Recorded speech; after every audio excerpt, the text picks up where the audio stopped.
Bismillahirrahmanirrahim. Assalamualaikum warahmatullahi wabarakatuh. Wassalatu wassalamu ala asyrofil anbiya'i wal mursalin wa ala alihi wa sahbihi ajmain, amma ba'd.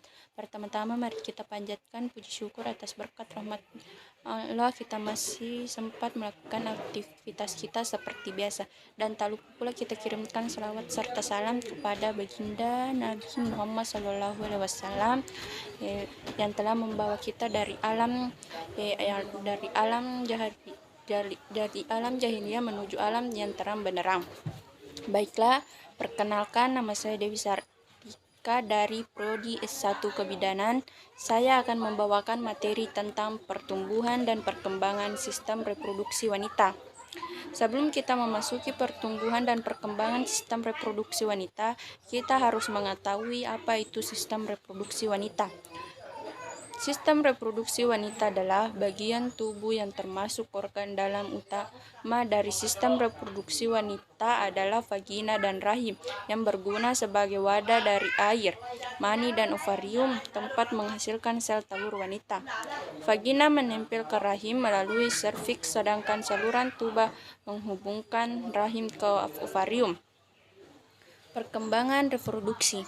Reproduksi atau perkembangan adalah proses biologis suatu individu untuk menghasilkan individu baru.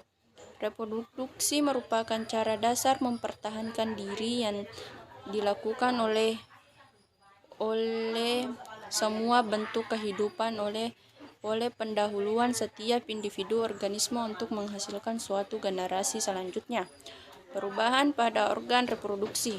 Yang pertama, perubahan bentuk vagina setelah pubertas seperti labia majora atau bagian bibir luar vagina. Bentuknya akan menjadi lebih ramping. Lemak subkutan atau lemak yang terletak di bawah permukaan kulit mengalami penurunan termasuk digital. Yang kedua, perubahan warna vagina akibat kehamilan, fil KB, dan penuaan. Penuaan dapat menyebabkan labia majora atau bagian dalam bibir yang melingkar keluar dan mulut vagina mengelap. Penggunaan fil KB selama beberapa tahun dapat menyebabkan vagina mengering serta terbatasnya lubrikasi vagina. Menstruasi atau haid. Menstruasi atau haid adalah pendarahan secara periodik dan siklik dari uterus yang disertai pelepasan endometrium. Menstruasi terjadi jika ovum tidak dibuahi oleh sperma. Siklus menstruasi sekitar 28 hari. Siklus menstruasi dikelompokkan menjadi 4 fase, yaitu fase menstruasi, fase para-ovulasi, fase ovulasi, fase pasca ovulasi. Menopause adalah berhentinya secara fisiologis siklus menstruasi yang berkaitan dengan tingkat lanjut usia perempuan. Seorang wanita yang mengalami menopause alami sama sekali tidak dapat mengetahui apakah saat menstruasi tentu benar-benar merupakan menstruasinya yang terakhir sampai 1 tahun berlalu. Masa para pubertas. Masa para pubertas adalah masa peralihan dari masa sekolah menuju masa pubertas, di mana seorang anak yang telah besar, puer atau anak besar ini sudah ingin berlaku seperti orang dewasa tetapi dirinya belum siap, termasuk kelompok dewasa. Para pubertas adalah saat-saat terjadinya kematangan siklus yang sesungguhnya, bersamaan dengan terjadinya perkembangan fisiologi yang berhubungan dengan kematangan kelenjar endokrin. Perkembangan ciri seks primer dan sekunder. Perkembangan ciri seks primer. Perubahan seks primer anak perempuan ditandai dengan menstruasi pertama kali dan biasanya diikuti dengan perubahan organ seksual sekunder, yaitu memiliki payudara dan pinggul yang membesar. Yang kedua, perkembangan ciri seks sekunder. Tumbuh rambut pada sekitar alat kelamin dan di ketiak. Tumbuhnya rambut-rambut halus seperti rambut, tetapi rambut pada bagian ini agak kasar. Pinggul semakin lebar. Klasifikasi tahap pubertas.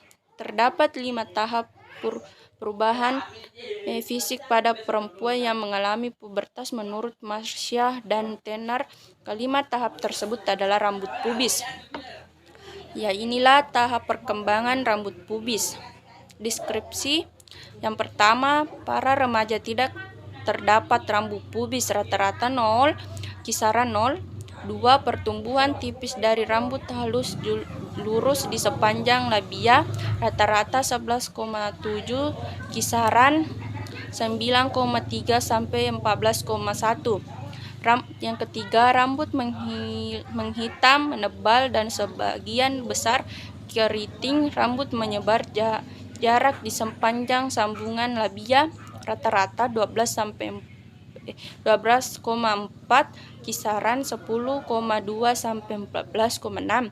Yang keempat, rambut tampak seperti orang dewasa namun area lebih kecil dari orang dewasa, rata-rata 13, kisaran 10,8 sampai 15,1. Yang kelima, penepakan dan jumlah rambut sama seperti orang dewasa, rata-rata 14, kisaran 12 sampai 2, kisaran 12,2 kurang 16,7. Baik, itulah tadi materi yang sempat saya sampaikan. Mudah-mudahan bermanfaat bagi kita semua. Bila ada kesalahan dan kata-kata yang tidak menyenangkan, mohon dimaafkan. Sekian dan terima kasih. Wabillahi taufiq wal hidayah. Wassalamualaikum warahmatullahi wabarakatuh.